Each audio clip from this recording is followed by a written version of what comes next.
On today's show, I'm joined by Mark Followill to talk about the Dallas Mavericks. What's the difference with Luka so far this season? And do you believe in quality wins? Are the Mavericks getting quality wins? Talk about all that and more today. It's Locked On Mavs. I'm Luka Doncic, and this is Locked On Mavericks podcast. Mavericks, NBA champions. It's good. And the Mavericks have won the game. If you don't believe, you shouldn't be here. Loyalty never fades away. And welcome. You are locked on to the Dallas Mavericks. My name is Nick Angstadt, media member and NBA channel manager for the Locked On Podcast Network, your team every day. Thanks for being part of the show, making Locked On Mavs your first listen today, where the best way you can help us grow the show is to listen every day and to comment anything below. Let us know in the comment section, what do you think Luka is doing differently so far this season? You talk about his threes, talk about his minutes, anything you can talk about in the comment section below. Today's episode is brought to you by FanDuel. Make every moment more. Right now, new customers get $150 in bonus bets with any winning $5 moneyline bet. That's $150 if your team wins. Visit FanDuel.com/lockedon to get started. And joining me, friend of the show, you hear him every time you watch a Dallas Mavericks game. Most of you for every Mavericks game you've probably ever watched. Mark Followill from Valley Sports. What you got for me, Mark Followill? We are recording. Is it okay to say when we're recording this, Nick? Yeah. Yeah. Okay. So we are recording this episode on Halloween night. Mm-hmm. We had trick-or-treaters tonight. Wife and I went and grabbed a quick sandwich. And I've got the hat on. The Rangers found out today that Adolis Garcia and Max Scherzer have to be taken off the World Series roster. And that was a low feeling. Yeah, it is 10-1 as we record this in the bottom of the sixth. I cannot believe they responded with 2 5-run innings tonight. And Jankowski, who is the guy who is into the lineup for Adolis, he's playing right field. Bruce Bochy said, well, we've got him in for his defense. And I'll be damned if he doesn't have a single to keep a rally going that was part of the 5-run inning. And then a 2-run double that scored the first 2 runs of the next 5-run inning in the third inning. So I am blown away by how those guys have responded tonight. And, look, they still got a few more outs to get tonight, and then they'll be in position to be up 3-1. I want these guys to win so bad. I know we're here to talk Mavs, man. Hey, it's Dallas. My dad took me to my first Ranger game against the Milwaukee Brewers when I was 5 years old, 1976. Hank Aaron was in his last year playing for the Milwaukee Brewers in 1976. I was a Dr. Pepper Junior Ranger when I was 11 years old in 1982. Did you get to run the bases? No, I got to go to a clinic, though, where the clinic was Dave Hostetler talking about hitting, who was in the midst of like the greatest summer a rookie's ever had, and then was out of baseball 2 years later. He could tell you how to hit a fastball, not how to hit a curveball. Jim Sundberg about catching, Buddy Bell about playing infield, Billy Sample playing outfield, and Rick Honeycutt was the pitching instructor in this clinic that happened before like a Saturday night game in August when I'm sure it was about 102 degrees. But who cares, man? Yeah, really. Well, how much of it rubbed off? How far did the baseball career go? It didn't go far. Not go far. No. A lot of catches in the yard with my dad. But there you go. Yeah, it didn't go far of any competitive substance. Turned into good memories and good times. Yeah. And I can still throw I remember copying Charlie Huff's knuckleball motion when I was a kid. So I thought for a while I could throw a mean knuckleball, but they're all about velocity now, so they don't care about knuckleballers. No, not necessarily. Well, all right, you can go listen to Locked On Rangers. They've got the daily. Bryce got you covered over there for Daily Rangers. They know more about baseball than I do for sure, because the other day I tried to give a baseball line over on FanDuel and I completely screwed it up, and the comments were cracking up at me because baseball is not my thing. But here we are talking basketball. So today, let's get into the Dallas Mavericks. 3-0 start, a good start for the Mavericks. The biggest difference, or at least for me, Luka has just been going nuts in these games. And for the guy that coined Luka Magic, or that said Luka Magic first on the air, what's been the difference so far with Luka Doncic this season? Well, I think that to me, it's obvious that an offseason full of intense focus on conditioning and his body has really paid off. We all saw throughout the summer and on social media what the pictures look like. But now that we're seeing the real deal Holyfield in person, it's clear that the work that he's done this offseason paid off. I think that as something we talked about on the broadcast, Nick, his legs are into his shot now, which is why his 3-point percentage is so much better. I think that that's why he's been really good in late game situations. I mean, and I think for that matter, I think the team is good in late game situations to some degree because they put an emphasis on conditioning because they wanted to be able to play faster. But from a Luka perspective, I think we're seeing the hard work of this summer pay off here early in the season, particularly as it relates to three-point shooting. Everything else, we knew he could do it. We knew he could shoot threes. But I think that the reason that it's looked so good this year is just, look, shooting is about your legs. The arms are just along for the ride. Shooting's about your legs. And obviously you got to have, from a formatic standpoint, you got to be doing the right thing with the upper body as well. But it's all about the lower body, and Luka looks great in that regard. Yeah, who at a basketball camp, you talk about your baseball camp, who at a basketball camp when they're younger didn't have their dad or somebody yelling in the background, get your legs into it, like put your legs into the shot, dip in, like, oh, I can hear that from a basketball camp I went to when I was younger. Luka is literally shooting better than Steph Curry right now from three, and Steph's shooting insanely well. Luka 48.6% on 12.3 threes a game. Yeah, very Steph high is volume. shooting 47.1% on 12.8 a game. Like, they're right there. They're the two best three-point shooters in the game right now, just like we had it written down before the season started with those two. But it's been incredible to watch. He's hitting so many shots, and it feels like when he gets hot, like there's a difference between a really hot Luka and a Luka that forces the issue. But it feels like now he can just take any shot he wants, and the legs is a great point. He feels like he's getting under it. All the stairs that we saw. He's had his trainer here, and now his trainer has come, from the offseason now into the season. He's been traveling around with the Mavericks and doing that. Like, I think that all that stuff has really helped him. I kind of wonder if his minutes too, part of the, his legs being under him. My crazy brain works with graphs and charts. And so I threw this together. I went to NBA visual rotations, and you can see, if you're watching on YouTube, I posted it. I'll post it on Twitter as well. You can see the difference between Luka's rotation and when he plays, the heat map there. They take him out a little bit into the end of the first quarter instead of playing the whole first quarter. And then he starts he started 2 out of the 3 second quarters so far this season. Then they take him out a little bit in the middle of the second quarter.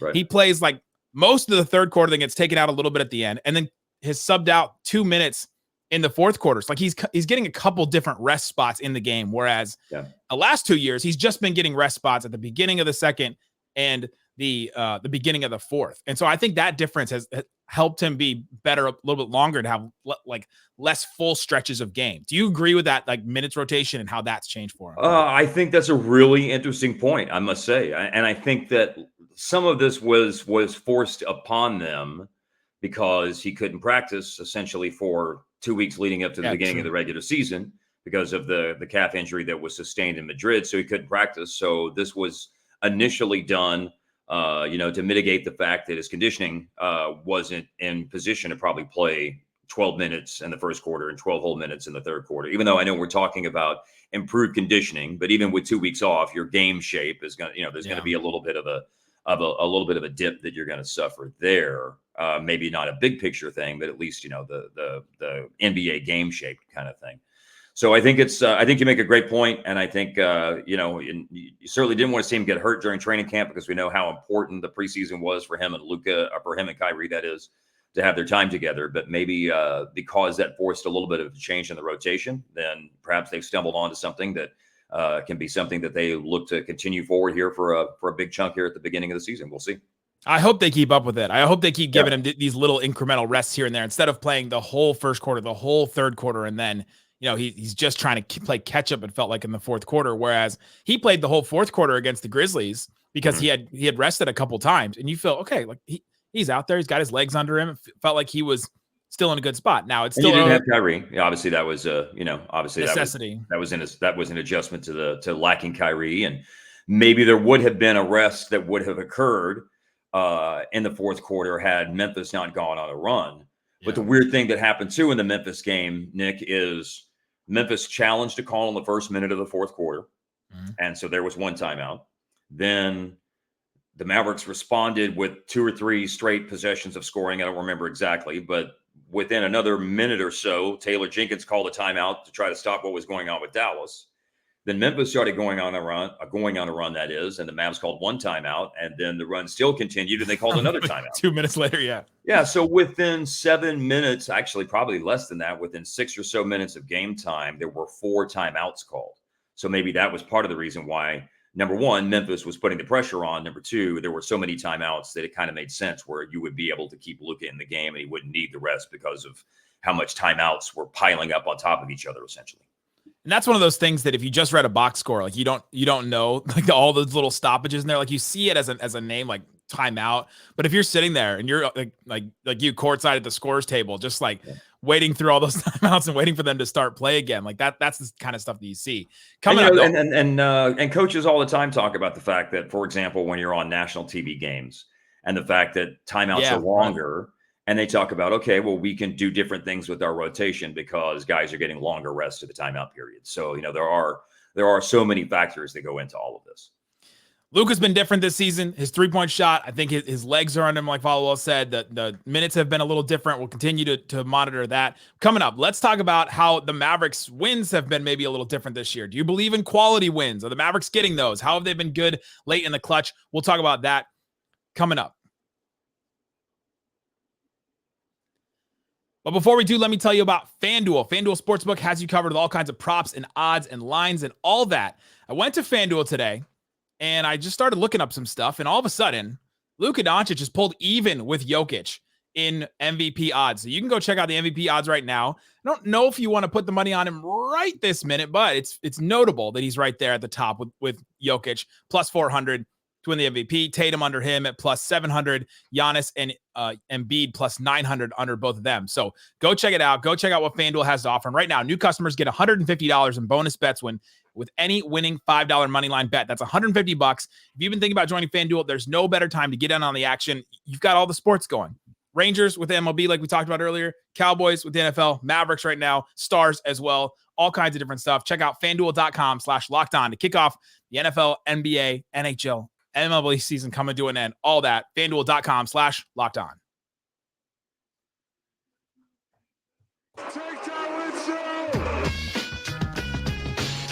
Thanks everybody for hanging out with us on Locked On Mavs, being part of the show, part of the Raccoon Squad, listening every day. If you want to support the show, text us, get text alerts from us, watch film with me and all that kind of stuff. Subscribe to our subtext, get text straight to your phone on Mavs rumors. Some people said that I am the Mavs AI alert, that they send stuff straight to their phone, and that's what I try to do on subtext. So here with Mark Followill, the Mavs play-by-play announcer. You've heard him scream Luka magic. It's like a euphoric experience. What is that when you're calling it in the moment? You black out for a second when a moment like that happens?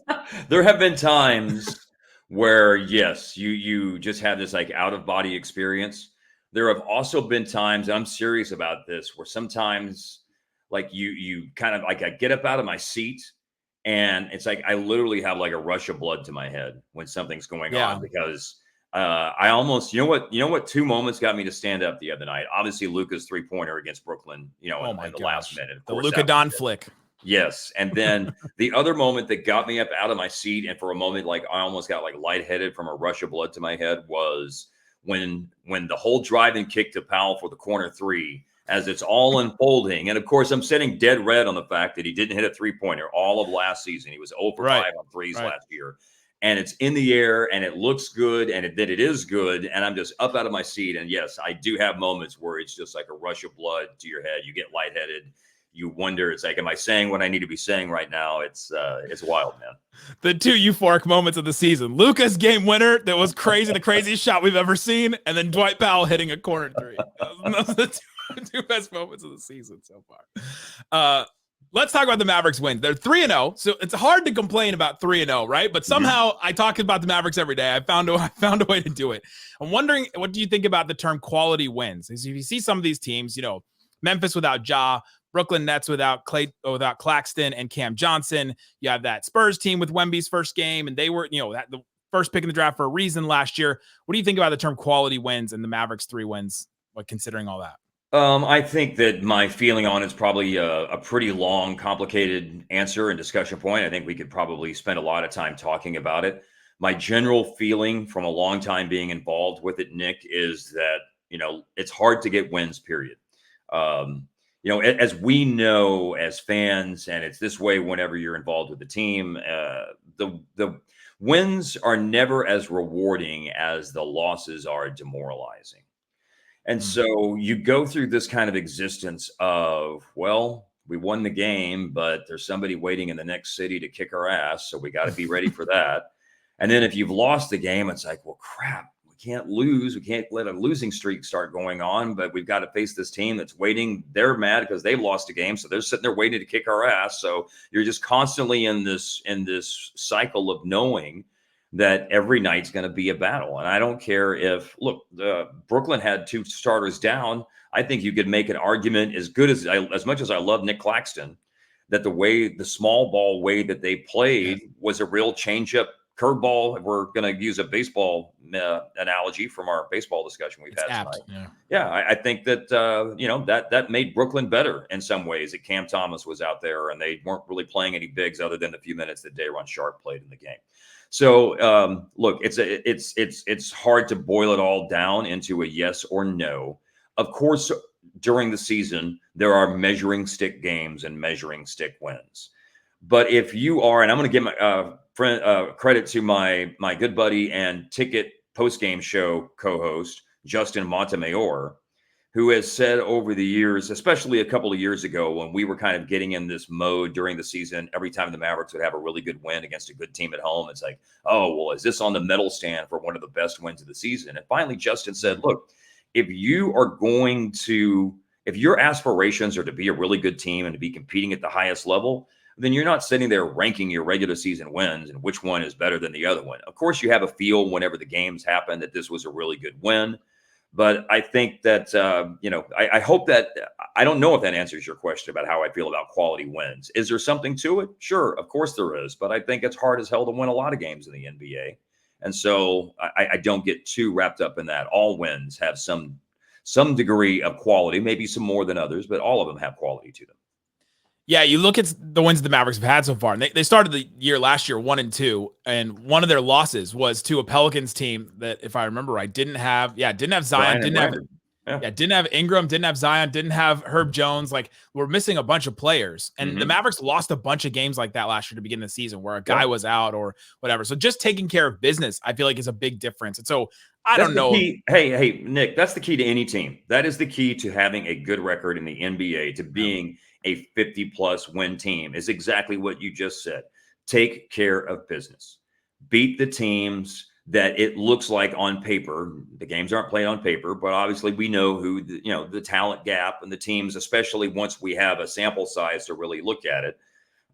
You have to beat those teams, or you have to win most of your games against those teams if you want to be able to accumulate wins and pilot wins and, stack wins on top of each other, however you want to phrase it, and have a good record. So yeah, you got to take care of business, to your point. And that's what they've done. And I especially think that early season games can get squirrely because you're still trying to find yourself. Avery and Rick always used to talk about 20 game segments of the season and needing time, needing that much time to kind of judge things. I think that Jason Kidd said in his first year, give us until Christmas, to kind of figure it out. So I especially think that early season games are really subject to a lot of wacky variance whenever the grind of the season hasn't worn everybody down yet. I think Zach Lowe and JJ Redick had a conversation about that. When do you actually make a decision on an assign, like you figure out what a team is? Like, when do you decide what a team is? And I think Zach Lowe said 10 and JJ said 20. And I was like, well, we talk about this team every day. So I got to make a decision every day on this. I don't have the luxury of coming every day and be like, you know what? I don't know. And I can't say I don't know every day. That's a very good point. And that's what makes the podcast so great, is that you're always coming with the opinions, man. You and Isaac, who's not here with us, of course, now has moved on to other things. He didn't die. Do such a great job. He didn't die. He moved on to work with the Mavs. I have to be clear about that. Sometimes we did like a goodbye stream the other day, and people were commenting like, "Man, it feels like Isaac's dying." He's alive and well. Still alive, doing great. The difference is the Mavs are closing these games too. And a lot of it has been Luka, and the difference that we talked about him with his 3-point shooting has been insane closing these games. But guys have come up with clutch plays. Josh Green had 2 clutch plays the other night when he stole that ball and he got that shot off against Jaren Jackson Jr. Like, the closing, I think, has been different. And we still haven't seen a good Kyrie offensive game yet. Yeah, Kyrie had some big plays late in the San Antonio game. Grant Williams, I thought, had a great defensive possession against Victor Wembanyama late in the San Antonio game as well. The thing that Brian and I have been kicking around on Take That With You a little bit is that what's happening is sort of an accumulation of a lot of little things over the course of the game, Nick, is putting Dallas in position to be able to win these games at the end. So it's accelerating the tempo, and we know that's been a huge point of emphasis. So playing with the faster pace means that you're maybe getting a couple of easy baskets per game that you weren't getting last year. You're at 15, they're at 14 fast break points a game right now rather than 11 fast break points a game. Their pace is 6th in the league, I believe, through the first 3 games, whereas, of course, last year they were 28th for the duration of the season. So playing faster, scoring more fast break points, and, of course, pace isn't just fast break points. It can be early offense. It can be drawing a foul and going to the free throw line because of it. But they're doing things that are building margins or preventing deficits from getting bigger, and I think all of that adds up. And then when you get to the game where the margin is very fine, and we saw what problems and the struggles that Dallas had in clutch games last year, Nick, I think that these little plays over the course of the game are turning kind of what the vibe of these close games are, rather than chasing it. The Mavs are playing from, well, maybe they're down a shot, but it's only one possession, or they're in front, or they have enough of a cushion like they did against Memphis yesterday, where last year they blew a 16-point lead in the second half against Memphis in a game late in the season that was a very, very frustrating loss. Last night, a 17-point game gets down to a 4-point game, but because of the things that they've done over the course of the game, they had a little bit of cushion. And I think they're also responding to runs, to opponent runs. It took them 2 timeouts in the fourth quarter to do so last night, but they're responding to opponent runs. Derrick Jones Jr. had a great early second quarter yesterday, which was a response to a poor stretch of play for the Mavs at the end of the first quarter and the beginning of the second quarter, where Memphis had turned a deficit into an 8-point lead. So I think an accumulation of a lot of good little things that they're doing over the course of the game. Again, a lot of that related to the pace they're playing with is paying dividends late in the game. Yeah, the team has to train themselves to, like, hey, we should win these games. Like, we should come in. And sometimes I felt like last year they're just like, we lose these games. We roll over, whether it was a subconscious thing or not. Yeah. And I think, there's a good foundation being built right now. We got a long way to go. The Mavs have played 4% of their season essentially right now. So there's a long way to go in this thing, but I think they've laid a good foundation. And I do think that last year was a bitter pill and a difficult situation for everybody that was involved with it to swallow. Now, they are one of the most significant roster upheaval teams in the NBA. There's only approximately 51% of last year's minutes that have returned to this year's team. I believe that based on some research that I've done, it's the 5th most roster turnover based on that metric. Percentage of last year's minutes played that are back this year. It's the 5th most roster turnover in the NBA. But there are still key players here last year who suffered through, a lot of difficult moments. And I think that probably wore on the confidence last year. And I think you're seeing the starting to kind of rebuild that with the good things that have happened early this year. But it's still very early in the process.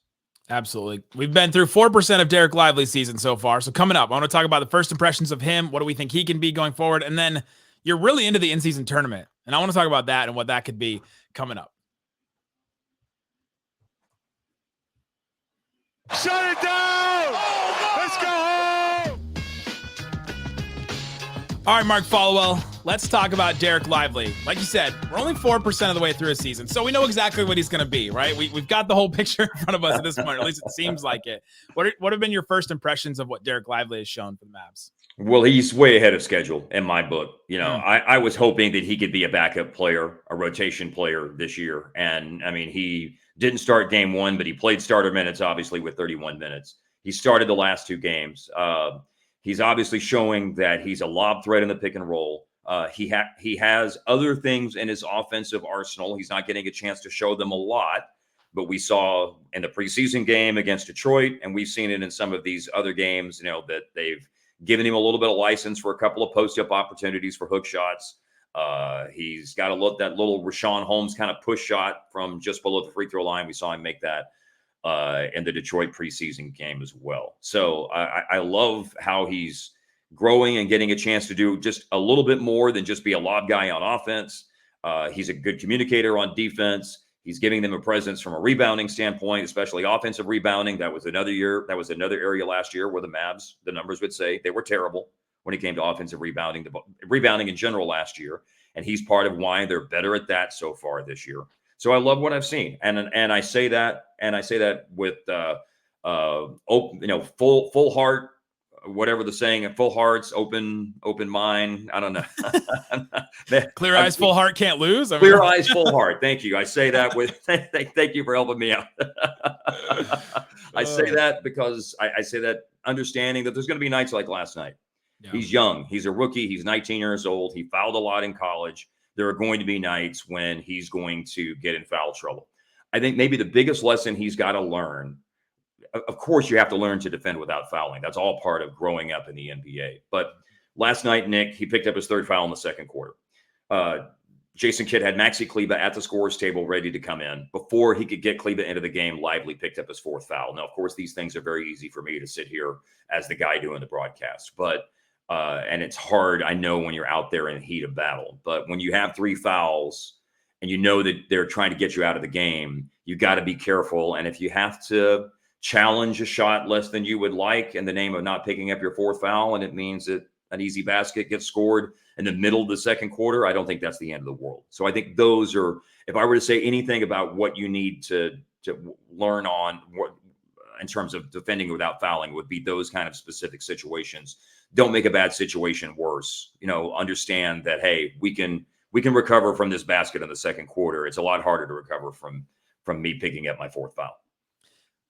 Him talking on defense thing is something that I learned about him. Like I saw it in college when I was watching stuff and doing draft profile on him. And then at Summer League, when I was at Summer League watching him, I could hear him in the gym, and like that's something that really stood out. And I wondered how that would translate to the NBA. I'm curious from your vantage point. I see him talking on defense. Is that something you can hear and you're able to hear him call out stuff? And is that something you're hearing when he's on the court? Honestly, no, I don't hear a lot of that. I see it. I'm cognizant of it. I don't hear if you're asking if I hear specifics of it, no, I don't necessarily really hear specifics of it. It's clear that he's doing it. Beyond that surface level of it, between balancing, doing play-by-play for a game is kind of like the guys on the Ed Sullivan Show that were spinning plates all the time. I know that's like a really old school reference, but there's a lot of plate spinning that's going on with the play-by-play. So, being able to have like a super drilled down awareness of exactly what all that communication is. No, I can't really get into that, but I mean, I certainly see he's doing it. You certainly can hear the communication. Maybe I'm not hearing the specifics, but I hear the communication and see the gesturing and see, it's clear he's being vocal. So I think that's a great thing. I mean, that's two things. That's a lot of things to me. It's an understanding of the defense. It's obvious he has that. It's maturity. It's confidence. It's his teammates respect him because they understand that he's got a grasp of it, and they know grasp of the defense, and they know what he can do behind them. And look, they see who he's working with. He's working with a great prototype for him in terms of Tyson Chandler. So it's been a great first few games and first, launching point of Dereck Lively's career, and can't wait to see more of it. Yeah, I'm really encouraged by the play that I've seen from him. You don't hear Dereck Lively maybe, but you do hear Derek Harper every game. Do you have a favorite Harpism? Because around here, like at this juncture as a player, all those things are some of my favorite Harpisms, and I love like some of the stuff he brings up. Well, let's see. I think it's more like phrases that I've stolen from him, like pillow soft touch. When a guy puts the ball up on the rim and it's got that nice bounce to it. And, mouse in the house. That's one that I'd never heard before. And Hart, when Hart said it the first time, I like to say that when, you gotta, now they do too small, that's the thing now, but mouse in the house is good. And the term giant killer, for a floater. Yeah, right. Those are some of these basketball terms that I hadn't heard before that I really like that Harp uses, that I've, stolen and incorporated into my own play-by-play. And there's probably some others along the way, but those are the ones that stand out to me. Some of my favorite broadcasts are when Dirk's on the mic. Are we getting Dirk on the mic at all this year? I can't confirm or deny. So interesting. So I mean, we've got some of the best stuff. Like that came from Dirk. This came from Dirk on just some great stuff with Dirk. I mean, when you're a Hall of Famer, look, it's you got a busy schedule, and it's hard to get the guy booked, but we'll see what we can do. Well, we've got an inside man now with Scott Tomlin. Can we not get Scott on the phone? Scott's been on the show before and told stories about Dirk and all that. Now he works for Dirk's organization. Last thing I want to talk to you about. You're very into the in-season tournament. I was listening to Take That With You today. You can go listen to it on the feed and on the Dallas Mavericks YouTube channel.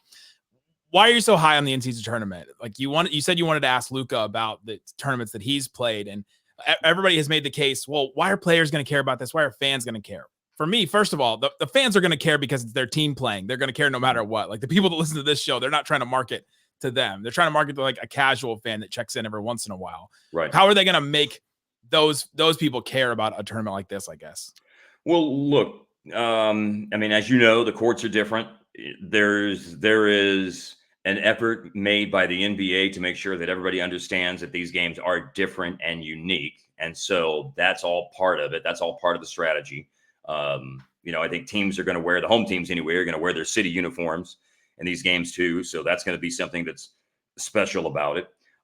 For me, what I like about it is as somebody who really enjoys watching competitions that occur in Europe, and I'm not just talking about soccer, but basketball as well. I like the fact that there you are competing for more than just a long regular season and then the playoffs on top of that you only have one thing out there. I love the idea that if you're a good soccer team, a good Premier League team in England, I mean, look at, even though I'm an Arsenal guy, look at Manchester City last year winning a treble. They won the Premier League, which is just based on regular season, no playoffs, but they go and they win Champions League, and they won the FA Cup last year as well. Basketball's got Euro League, which of course, as we know, Luka was part of winning that with Real Madrid. Domestic basketball leagues in Europe have this sort of in-season tournament. So I love that it gives teams a chance to compete for silverware, and it gives fans a chance to be excited about their team out there competing for silverware. And like anything, all traditions have to start somewhere. So this is the start of it here. The Copa del Rey in Spain, or the Coppa Italia in Italy, or the German basketball cup that the Bundesliga teams, and I'm not talking soccer, I'm talking basketball in Germany, that they compete for, that had to start somewhere. So this has to start. I hope that people get on board with it. I understand that everybody isn't, but that's really what I like about it, is it's a chance for teams to compete for something else. And to be honest with you, Nick, this now puts the NBA, I mean, for as much as the NBA is the greatest league in the world, and it's the place that players from all over the world want to come and play, and it's innovative, and it's a trendsetter, and it's the global leader in basketball, we are behind what a lot of other domestic leagues in Europe do in basketball by having an in-season tournament. Now, in Spain, what they essentially do is they take their All-Star weekend and the 7 best regular season teams and one team that's picked out to be a host beforehand. They have a weekend 8-game knockout tournament. They don't incorporate, like these individual regular season games in the way that the NBA is. It's all of your regular season, and where you are in the table determines whether or not you're going to make the tournament, what your seed's going to be going into it. You play 8 teams, 3 games, quarterfinals, semifinals, final on a neutral site, and there's your Copa del Rey winner. So they do it. There's different ways to do it. I like how the NBA is doing this, because obviously they don't want to add extra games, so they've got to incorporate their own regular season into it. They don't want to do something else instead of All-Star weekend. So obviously I could go way longer on this. I know we don't have all day for me to get into it, but I clearly am very passionate about it. I love that the NBA is doing this, and I can't wait to get to broadcast one of these games on Friday night. Yeah, I'm excited. The regular season games, I don't know that people will take them very differently, or players will, but the tournament games, as soon as those start, like those will feel different, I think. So there you go. What do you think about the fact that it's interesting to me? I mean, look, you have to have a tiebreaker. Yeah. And so the funny thing about it is, for folks who don't know, the first tiebreaker would be head-to-head. But if you're talking about teams from different groups that are tied for one of the wild card spots to get into the knockout stage, well, if they're in different groups, they haven't played each other, so head-to-head is out. So then you go to the next tiebreaker, which is point differential.